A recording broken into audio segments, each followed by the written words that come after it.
To kitchen diaries. ಇವತ್ತು ನಮ್ಮ kitchen ಡೈರಿಲಿ tomato ಈರುಳ್ಳಿನ ಉಪಯೋಗಿಸ್ಕೊಂಡು ಒಂದು ಟೇಸ್ಟ್ ಆಗಿರುವಂಥ ಮತ್ತು ಕ್ವಿಕ್ಕಾಗಿ ಮಾಡುವಂಥ ಒಂದು ಚಟ್ನಿ ರೆಸಿಪಿನ ನಿಮಗೆ ಹೇಳಿ ತೋರಿಸ್ತಾ ಇದ್ದೀನಿ. ಈಗ ಚಟ್ನಿ ಹೇಗೆ ಮಾಡೋದು ಅಂತ ನೋಡೋಣ. ಮೊದಲು ಸ್ಟವ್ ಮೇಲೆ ಒಂದು ಬಾಣಲಿ ಇಟ್ಕೊಂಡಿದ್ದೀನಿ. ಅದಕ್ಕೆ ಸ್ವಲ್ಪ ಎಣ್ಣೆನ ಸೇರಿಸ್ಕೊಳ್ಳೋಣ. ಎಣ್ಣೆ ಚೆನ್ನಾಗಿ ಬಿಸಿ ಆಗಬೇಕು. ಎಣ್ಣೆ ಚೆನ್ನಾಗಿ ಬಿಸಿ ಆದಮೇಲೆ ಇಲ್ಲಿ ನಾನು ಒಂದು 4 ಈರುಳ್ಳಿ ಮತ್ತು ಒಂದು ಬೆಳ್ಳುಳ್ಳಿನ ಸುಲಿದಿಟ್ಕೊಂಡಿದ್ದೀನಿ. ಈರುಳ್ಳಿನ ಕಟ್ ಮಾಡಿ ಇಟ್ಕೊಂಡಿದ್ದೀನಿ ಸ್ವಲ್ಪ ದೊಡ್ಡದಾಗಿ. ಅದನ್ನು ಎಣ್ಣೆಗೆ ಸೇರಿಸ್ಕೊಳ್ಳೋಣ. ಎಣ್ಣೆಗೆ ಸೇರಿಸ್ಕೊಂಡು ಈರುಳ್ಳಿ ಸ್ವಲ್ಪ ಚೆನ್ನಾಗಿ ಟ್ರಾನ್ಸ್ಪರೆಂಟ್ ಆಗೋ ಥರ ಇದನ್ನು ಹುರ್ಕೋಬೇಕಾಗುತ್ತೆ. ನೋಡಿ, ಈರುಳ್ಳಿ ಸ್ವಲ್ಪ ಟ್ರಾನ್ಸ್ಪರೆಂಟ್ ಥರ ಆಗಿದೆ ನೋಡಿ. ಈ ಟೈಮಲ್ಲಿ ನಾನಿಲ್ಲಿ ಸ್ವಲ್ಪ ಕರಿಬೇವು ಮತ್ತು ಕೊತ್ತಂಬರಿ ಸೊಪ್ಪನ್ನ ತೆಗೆದಿಟ್ಕೊಂಡಿದ್ದೀನಿ. ಅದನ್ನು ಇದ್ರ ಜೊತೆಗೆ ಸೇರಿಸ್ಕೊಂಡು ಈರುಳ್ಳಿ ಜೊತೆ ಚೆನ್ನಾಗಿ ಫ್ರೈ ಮಾಡ್ಕೊಳ್ಳೋಣ. ಸ್ವಲ್ಪ ಕರಿಬೇವು ಜಾಸ್ತಿನೇ ಹಾಕ್ಕೊಂಡಿದ್ದೀನಿ. ಅದು ಆರೋಗ್ಯಕ್ಕೆ ಒಳ್ಳೆಯದು ಅಂತ ಸ್ವಲ್ಪ ಜಾಸ್ತಿನೇ ಹಾಕ್ಕೊಂಡು ಇದರ ಈರುಳ್ಳಿ ಜೊತೆ ಹುರಿತಾ ಇದ್ದೀನಿ. ಟೇಸ್ಟಿಗೆ ಏನು ಇದು ಬರೋಲ್ಲ, ತುಂಬಾ ಚೆನ್ನಾಗಿರುತ್ತೆ. ಈ ಥರ ಒಂದು ಸಲ ಮನೇಲಿ ನೀವು ತಪ್ಪದೆ ಟ್ರೈ ಮಾಡಿ ನೋಡಿ. ಈಗ ಇದ್ರ ಜೊತೆಗೆ ನಾನು ಒಂದು 4 ಟೊಮೆಟೊನ ತೊಳೆದು ಈ ಥರ ಉದ್ದಕ್ಕೆ ಕಟ್ ಮಾಡಿ ಇಟ್ಕೊಂಡಿದ್ದೀನಿ. ಈಗ ಟೊಮೆಟೊನ ಅದ್ರ ಜೊತೆಗೆ ಹಾಕೊಂಡು ಟೊಮೆಟೊ ಮೆತ್ತಗಾಗೋವರೆಗೂ ಹುರ್ಕೋಬೇಕಾಗುತ್ತೆ ಈರುಳ್ಳಿ ಜೊತೆ. ಬೇಗ ಮೆತ್ತಗಾಗೋದಕ್ಕೆ ಇದಕ್ಕೆ ಸ್ವಲ್ಪ ಉಪ್ಪನ್ನು ಹಾಕ್ಕೊಳ್ತಾ ಇದ್ದೀನಿ. ಉಪ್ಪನ್ನು ನಿಮ್ಮ ಟೇಸ್ಟಿಗೆ ತಕ್ಕಂಗೆ ಹೆಚ್ಚು ಕಮ್ಮಿ ಮಾಡ್ಕೊಂಡು ಹಾಕ್ಕೊಳ್ಳಿ.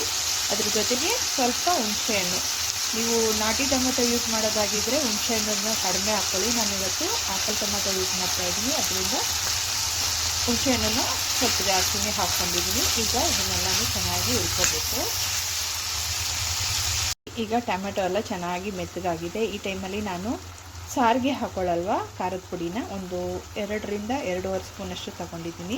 ಅದನ್ನು ಇದು ಟೊಮೆಟೊಗೆ ಸೇರಿಸ್ಕೊಳ್ತಾ ಇದ್ದೀನಿ. ಸೇರಿಸ್ಕೊಂಡು ಚೆನ್ನಾಗಿ ಒಂದ್ಸಲ ಮಿಕ್ಸ್ ಮಾಡಿ ಸ್ಟವ್ ಫ್ಲೇಮ್ನ ಆಫ್ ಮಾಡ್ಕೊಳ್ಳೋಣ.